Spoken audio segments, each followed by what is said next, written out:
യഥാർത്ഥത്തിൽ അദ്ദേഹം 1970 കസേരയിലാണ് ഞാനിന്നിരിക്കുന്നത് എന്നതുകൊണ്ടും അദ്ദേഹം നന്നേ പ്രായമായൊരു മനുഷ്യനായതുകൊണ്ടും നിങ്ങൾക്ക് തന്നെ അദ്ദേഹം സ്വഭാവം അറിയാമല്ലോ, വേഗം പ്രകോപിതനാകുന്ന മനുഷ്യരിൽ ഒരാളാണ് ശ്രീ ജി സുധാകരൻ. അതുകൊണ്ട് ഈ പ്രായമായ അദ്ദേഹത്തിൻ്റെ വേളയിൽ വ്യക്തിപരമായ ഏതെങ്കിലും ഒരു അധിക്ഷേപം പറഞ്ഞ് അദ്ദേഹത്തെ പ്രകോപിപ്പിച്ച് അദ്ദേഹത്തിന് ഏതെങ്കിലും തരത്തിൽ ശാരീരികമായൊരു ബുദ്ധിമുട്ടുണ്ടാക്കാൻ ഞാൻ ആഗ്രഹിക്കുന്നതേ ഇല്ല. അതുകൊണ്ട് വ്യക്തിപരമായി ഞാൻ അദ്ദേഹത്തെ ഒന്നും പറയുന്നില്ല. പക്ഷേ നിങ്ങൾ ചോദിച്ചത് വളരെ പ്രധാനപ്പെട്ടൊരു ചോദ്യമാണ്. ആ ചോദ്യം നിങ്ങൾ ചോദിക്കുമ്പോൾ നമ്മൾ മനസ്സിലാക്കേണ്ട പ്രധാനപ്പെട്ടൊരു കാര്യമുണ്ട്. ഇന്നലെ യഥാർത്ഥത്തിൽ എൻ്റെ ജീവിതത്തിൽ വളരെ ഞെട്ടലുണ്ടായൊരു ദിവസമാണ്. ആ ഞെട്ടലുണ്ടായതിൻ്റെ കാരണം UDFിൻ്റെ തെരഞ്ഞെടുപ്പ് വേദിയിലേക്ക് കടന്നു വന്ന ശ്രീ ജി സുധാകരനെ ഷാൾ അണിയിച്ച് ഇന്നലെ സ്വീകരിച്ചത് KSUവിൻ്റെ സംസ്ഥാന പ്രസിഡൻ്റാണ്. KSUവിൻ്റെ സംസ്ഥാന പ്രസിഡന്റിനെ ശ്രീ ജി സുധാകരൻ ഏതായാലും അറിയാതിരിക്കാൻ സാധ്യതയില്ല. അറിയാവുന്ന ജി സുധാകരൻ KSUവിൻ്റെ സംസ്ഥാന പ്രസിഡന്റ് ഹസ്തദാനം കൊടുത്ത് KSUവിൻ്റെ സംസ്ഥാന പ്രസിഡന്റിൻ്റെ കയ്യിൽ നിന്ന് ഷാളും വാങ്ങിയിട്ടാണ് ആ യോഗത്തിനകത്ത് പങ്കെടുത്തത്. ഞാൻ നിങ്ങളോട് പങ്കുവെക്കാൻ ആഗ്രഹിക്കുന്ന പ്രധാനപ്പെട്ട കാര്യം, നിങ്ങൾ ചോദ്യം ചോദിച്ചതുകൊണ്ട് ഏതായാലും അത് പറയാതെ പോകാൻ നിർവാഹമില്ല. നിങ്ങളൊരു സമയം എടുത്താൽ ഞാനതൊന്ന് പറയാം. ഇപ്പോൾ എൻ്റെ കയ്യിലൊരു വിവരം, ഞാൻ ഒരു രാഷ്ട്രീയ വിദ്യാർത്ഥി, ഞാൻ ഒരിക്കലും SFI സംസ്ഥാന പ്രസിഡന്റ് നിലയിൽ സംസാരിക്കുകയാണെന്ന് നിങ്ങൾ വിചാരിക്കുക ചെയ്യരുത്. ഒരു രാഷ്ട്രീയ വിദ്യാർത്ഥി എന്ന നിലയിൽ അദ്ദേഹത്തിൻ്റെ ഒരു ജീവിത ചരിത്രം ഞാനൊന്ന് നോക്കി. ഈ വിവാദങ്ങളൊക്കെ ഉണ്ടായ പശ്ചാത്തലത്തിൽ കൂടി നോക്കിയാണെന്ന് നിങ്ങൾ വിചാരിച്ചു. 1969 KSFിൻ്റെ സംസ്ഥാന ഭാരവാഹിയാണ് അദ്ദേഹം. 1970 SFIയുടെ സംസ്ഥാന പ്രസിഡൻ്റായി. 71 SFI അഖിലേന്ത്യാ വൈസ് പ്രസിഡന്റ്. 72 CPMൻ്റെ കൊല്ലം ജില്ലാ കമ്മിറ്റി അംഗം. 75 ആലപ്പുഴ ജില്ലാ കമ്മിറ്റി അംഗം CPMൻ്റെ. 78 KSYFൻ്റെ ആലപ്പുഴ ജില്ലാ പ്രസിഡന്റ്. 80 KSKTUവിൻ്റെ, ആലപ്പുഴയിലെ ഏറ്റവും പ്രധാനപ്പെട്ട വർഗ്ഗപൂജ സംഘടനകളൊന്നാണ് KSKTU, ആ KSKTUവിൻ്റെ ജില്ലാ സെക്രട്ടറി. 81 CPMൻ്റെ ജില്ലാ സെക്രട്ടേറിയറ്റ് അംഗം. 82 ആദ്യ നിയമസഭാ മത്സരം കുട്ടനാട് അദ്ദേഹം പരാജയപ്പെട്ടു നിർഭാഗ്യവശാൽ. 83 കുട്ടനാട് താലൂക്ക് സെക്രട്ടറി CPMൻ്റെ. 84 കേരള സർവകലാശാല സിൻഡിക്കേറ്റ് അംഗം, 10 വർഷക്കാലം അദ്ദേഹം സിൻഡിക്കേറ്റ് അംഗമായിരുന്നു. 85 CPMൻ്റെ സംസ്ഥാന കമ്മിറ്റി അംഗം. 86 CITUവിൻ്റെ ജില്ലാ സെക്രട്ടറി, ഏറ്റവും പ്രധാനപ്പെട്ട വർഗ്ഗപൂജ സംഘടനയാണ്. 87 രണ്ടാം തവണ അദ്ദേഹം അമ്പലപ്പുഴ നിയമസഭാ മത്സരം, പക്ഷേ അദ്ദേഹം പരാജയപ്പെട്ടു. 88 പാർട്ടി ജില്ലാ സ്കൂൾ, അദ്ദേഹം നിരന്തരമായി പറയുന്നതാണ്, പാർട്ടി ജില്ലാ സ്കൂളിൻ്റെ ചെയർമാനായി SRPക്ക് ശേഷം അദ്ദേഹം തിരഞ്ഞെടുക്കപ്പെട്ടു. 89 നഗരസഭാ കൗൺസിലറായി അദ്ദേഹം തിരഞ്ഞെടുക്കപ്പെട്ടു. 990 ആലപ്പുഴ ജില്ലാ കൗൺസിലിൻ്റെ ആദ്യ പ്രസിഡന്റായി അദ്ദേഹം തിരഞ്ഞെടുക്കപ്പെട്ടു. 96 കായംകുളത്ത് 3-ാം തവണ അദ്ദേഹം മത്സരിച്ചു, അദ്ദേഹം നിയമസഭയിലേക്ക് ജയിച്ചു. 97 കരിയിലക്കുളങ്ങര സ്പിന്നിംഗ് മിൽ MLA ആയിരിക്കുന്ന അതേ അവസരത്തിൽ കരിയിലക്കുളങ്ങര സ്പിന്നിംഗ് മില്ലിൻ്റെ ചെയർമാനായി അദ്ദേഹം ഇരുന്നു. 2001 4-ാം നിയമസഭയിലേക്ക് അദ്ദേഹം 4-ാം തവണ മത്സരിച്ചു, പക്ഷേ അദ്ദേഹം പരാജയപ്പെട്ടു. 2002 CPM ജില്ലാ സെക്രട്ടറി അദ്ദേഹം തിരഞ്ഞെടുക്കപ്പെട്ടു. നിർഭാഗ്യവശാൽ ആ കമ്മിറ്റി പിന്നീട് പിരിച്ചുവിടപ്പെട്ടു.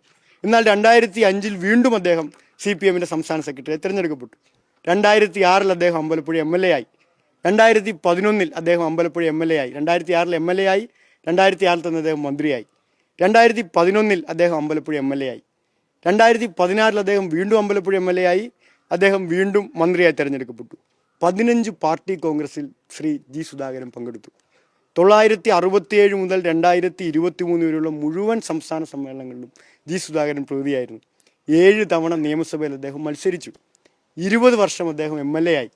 10 വർഷം അതിൽ അദ്ദേഹം മന്ത്രിയായി. 63 വർഷം, ഞാൻ ഈ പറഞ്ഞ തീയതി 69 തുടങ്ങിയ തീയതിയിൽ 2023 വരെ അധികാരമില്ലാത്ത ഒരു ദിവസം പ്രിയപ്പെട്ട ശ്രീ ജി സുധാകരൻ്റെ ജീവിതത്തിൽ ഉണ്ടായിരുന്നില്ല. എൻ്റെ രാഷ്ട്രീയ ജീവിതത്തേക്കാൾ, എൻ്റെ ജീവിതത്തേക്കാൾ ഏതാണ്ട് 4 മടങ്ങ് രാഷ്ട്രീയ ജീവിത പാരമ്പര്യമുള്ള ആളാണ് ശ്രീ ജി സുധാകരൻ. അദ്ദേഹത്തോട് ഞാനൊരു വിദ്യാർത്ഥി എന്ന നിലയിൽ, അദ്ദേഹം പണ്ട് പ്രവർത്തിച്ച നേതൃത്വം കൊടുത്ത SFIയുടെ ഒരു സാധാരണ പ്രവർത്തനത്തിൽ ഞാൻ ചോദിക്കുന്നത്, എന്ത് രാഷ്ട്രീയ സന്ദേശമാണ് അദ്ദേഹം ഞങ്ങളെപ്പോലെയുള്ള ചെറുപ്പക്കാർക്ക് നൽകാൻ ഉദ്ദേശിക്കുന്നത്? ഞാൻ വളരെ വിനയത്തോടെ അദ്ദേഹം പ്രകോപിപ്പിക്കാൻ വേണ്ടി ചോദിക്കുകയല്ല. ഞാൻ ഈ എണ്ണിപ്പറഞ്ഞത് ഓരോന്നും കേരളത്തിലെ communist party of India Marxist അദ്ദേഹത്തെ വളർത്തി വലുതാക്കിയ പാർട്ടി അദ്ദേഹത്തിന് വേണ്ടി കൊടുത്ത സ്ഥാനങ്ങളാണ്. സഖാവ് ജി ഭുവനേശ്വരൻ്റെ ചേട്ടനാണ് അദ്ദേഹം, സഹോദരനാണ് അദ്ദേഹം എന്നത് ഈ സ്ഥാനങ്ങൾ ലഭിക്കുന്നതിന് പ്രധാനപ്പെട്ടൊരു ഭാഗമായി മാറിയിട്ടുണ്ട് എന്നത് ഞാൻ പറയാൻ നിങ്ങൾക്കറിയാവുന്ന കാര്യമല്ലേ. ഇത്രയും സ്ഥാനം ലഭിച്ച മറ്റൊരാൾ കേരളത്തിലെ കമ്മ്യൂണിസ്റ്റ് പാർട്ടിക്കകത്ത് വളരെ വിരളമായല്ലേ മറ്റൊരാൾ ഉണ്ടാവും. എൻ്റെ ഓർമ്മ ശരിയാണെങ്കിൽ 1996 ജ്യോതി ബസുവിനെ പ്രധാനമന്ത്രിയാക്കാൻ വേണ്ടിയൊരു നീക്കം രാജ്യത്ത് നടന്നിരുന്നു എന്നുള്ള വാർത്തകൾ വന്നിരുന്നു. ഒരുപക്ഷെ അതിനൊരു ശ്രമം പിന്നീട് നടന്നിരുന്നെങ്കിൽ ചിലപ്പോൾ പാർട്ടി അദ്ദേഹത്തെ അതിലേക്കും പരിഗണിച്ചേക്കാം. അദ്ദേഹം അതിലും പരിഗണിക്കപ്പെടേണ്ട ആളാണെന്ന കാര്യത്തിൽ എനിക്കൊരു സംശയം. രാജ്യത്തിൻ്റെ പ്രധാനമന്ത്രിയാകാൻ ഉൾപ്പെടെ പരിഗണിക്കപ്പെടാൻ യോഗ്യതയുള്ള ആളാണ് ശ്രീ ജി സുധാകരൻ. പക്ഷേ ഇനി എന്താണ് പാർട്ടി അദ്ദേഹത്തിന് കൊടുക്കേണ്ടത്? എൻ്റെ ഒരു രാഷ്ട്രീയ വിദ്യാർത്ഥിയിൽ ഞാൻ ചോദിക്കുകയാണ്, ഇനി എന്ത് പരിഗണനയാണ് അദ്ദേഹം ഈ പാർട്ടിയിൽ നിന്ന് ആഗ്രഹിക്കുന്നത്? ഇനി എന്താഗ്രഹിച്ചിട്ടാണ് അദ്ദേഹം മറ്റൊരു മേച്ചിൽപ്പുറം തേടി പോകുന്നത്? ഞാൻ വളരെ വിനയത്തോട് ചോദിക്കുകയാണ്, ഞങ്ങൾക്ക് അദ്ദേഹം തരുന്ന മെസ്സേജ് എന്താണ്? ചെറുപ്പക്കാർക്ക്, രാഷ്ട്രീയത്തിലേക്ക് കടന്നു വരുന്ന രാഷ്ട്രീയ പ്രവർത്തനം പൊതുസേവനമാണെന്നും പൊതുസേവനത്തിന് ഒരു രാഷ്ട്രീയ പ്രവർത്തനം നടത്താൻ, ഒരു പൊതുസേവനം നടത്താൻ ഏതെങ്കിലും ഒരു പാർലമെൻ്ററി പദവിയോ ഏതെങ്കിലും ഒരു അധികാര സ്ഥാനമോ വേണ്ടതില്ല എന്ന് ആവർത്തിച്ച് കേരളത്തിനകത്ത് ചർച്ച ചെയ്യപ്പെടുന്ന ഒരു സാമൂഹ്യ അന്തരീക്ഷത്തിൽ ഞങ്ങളെപ്പോലുള്ള വിദ്യാർത്ഥികളോട് അദ്ദേഹം പറയുന്ന വാർത്ത എന്താണ്, അദ്ദേഹം തരുന്ന സന്ദേശം എന്താണെന്ന് ഞാൻ വളരെ വിനയത്തോടെ ഞാൻ ഇതുവരെ ഈ വിഷയത്തിൽ പ്രതികരിക്കാത്തുള്ളൂ. ഞാൻ വളരെ വിനയത്തോടെ അദ്ദേഹത്തോട് ചോദിക്കുകയാണ്, ഈ കേരളത്തിലെ രാഷ്ട്രീയ യൗവനത്തോട്, കോൺഗ്രസ് ആയിക്കോട്ടെ, ഞാൻ SFI മാത്രമൊന്നും കൂട്ടുപിടിക്കുന്നില്ല, കോൺഗ്രസ്സിലുള്ള, UDFിലുള്ള, BJPയിലുള്ള, കമ്മ്യൂണിസ്റ്റ് പാർട്ടികളിൽ പ്രവർത്തിക്കുന്ന ചെറുപ്പക്കാരോട് അദ്ദേഹം കൊടുക്കുന്ന സന്ദേശം എന്താണ്? അധികാര കസേരയില്ലെങ്കിൽ പൊതുപ്രവർത്തനമില്ല എന്ന സന്ദേശമാണോ അദ്ദേഹം ഞങ്ങൾക്ക് തരാൻ ഉദ്ദേശിക്കുന്നത്? അധികാര കസേര ഉണ്ടെങ്കിലേ രാഷ്ട്രീയത്തിൽ നിറഞ്ഞു നിൽക്കാൻ കഴിയൂ, ജനങ്ങളെ സഹായിക്കാൻ കഴിയൂ എന്നതാണോ അദ്ദേഹം ഞങ്ങളോട് പറയാൻ ശ്രമിക്കുന്നത്? ഇത്രയും പരിഗണിച്ചൊരു പാർട്ടിയെ ഞാൻ വീണ്ടും എണ്ണി പറയുന്നു, ഇത്രയും 1967 മുതൽ 2023 അദ്ദേഹം സംസ്ഥാന കമ്മിറ്റി ഒഴിഞ്ഞ ശേഷം അദ്ദേഹം എങ്ങോന്നും മാറ്റി നിർത്തുക എൻ്റെ ശ്രദ്ധയിലില്ല. ഇത്രയും പരിഗണിച്ചൊരു പാർട്ടിയെ അദ്ദേഹം എന്തിന് തള്ളിപ്പറഞ്ഞ് എവിടേക്കാണ് പോകുന്നത്? അവിടെയാണ് ഞാൻ നേരത്തെ പറഞ്ഞ എൻ്റെ വിഷമം. ഞാൻ 2014 SFയുടെ ജില്ലാ കമ്മിറ്റിയുടെ ഭാഗമായി ഭുവനേശ്വരൻ സ്മരണത്തിൽ പങ്കെടുക്കാൻ എൻ്റെ ജീവിതത്തിൽ സമയം മാറ്റിവെച്ചൊരു SFI പ്രവർത്തകനാണ്. 2014 മുതൽ 2025 വരെ ഒരു മുടക്കവുമില്ലാതെ ഡിസംബർ 7-ാം തീയതി ഭുവനേശ്വരൻ്റെ സ്മൃതി മണ്ഡപത്തിൽ പുഷ്പാർച്ചന നടത്താൻ പോയിട്ടുള്ള ആളാണ്. 2015 മുതൽ SFI ഡിസംബറാണ്. ആ ഭുവനേശ്വരൻ അനുസ്മരണത്തിന് ഞങ്ങൾ പോകുമ്പോഴെല്ലാം കഴിഞ്ഞ തവണ ഒഴിച്ച് ആ 2014 മുതലുള്ള എല്ലാ അനുസ്മരണങ്ങളിലും മുടങ്ങാതെ അവിടെ പുഷ്പാർച്ചന നടത്താത്തൊരു മനുഷ്യനെ ഞങ്ങൾക്ക് പരിചയമുണ്ടായിരുന്നു. ആ മനുഷ്യൻ്റെ പേര് ശ്രീ ജി സുധാകരനാണ്. ആ മനുഷ്യൻ പുഷ്പാർച്ചന നടത്തിയ ശേഷം അവിടെ ഒത്തുകൂടി ഞങ്ങൾ വിദ്യാർത്ഥികളും അദ്ദേഹം പ്രസംഗിക്കുമായിരുന്നു. അദ്ദേഹത്തിൻ്റെ പ്രസംഗത്തിൻ്റെ പ്രധാനപ്പെട്ട ഭാഗം ഇങ്ങനെയായിരുന്നു: കോൺഗ്രസിൻ്റെ ഗൂഢാലോചനയിൽ KSUക്കാർ തലതല്ലിപ്പൊളിച്ചു കൊന്നതാണ് എൻ്റെ സഹോദരനെ, നിങ്ങളുടെ നേതാവിനെ, ജി ഭുവനേശ്വരനെ എന്നാണ്. ആ പ്രസംഗം കേട്ട് SFI അവരാണ് ഞങ്ങളെല്ലാവരും. ആ പ്രസംഗത്തിലൂടെ കേരളത്തിനകത്തെ വിദ്യാർത്ഥികളോടും പൊതുസമൂഹത്തോടും സംസാരിച്ചുള്ള ആളാണ് ജി സുധാകരൻ.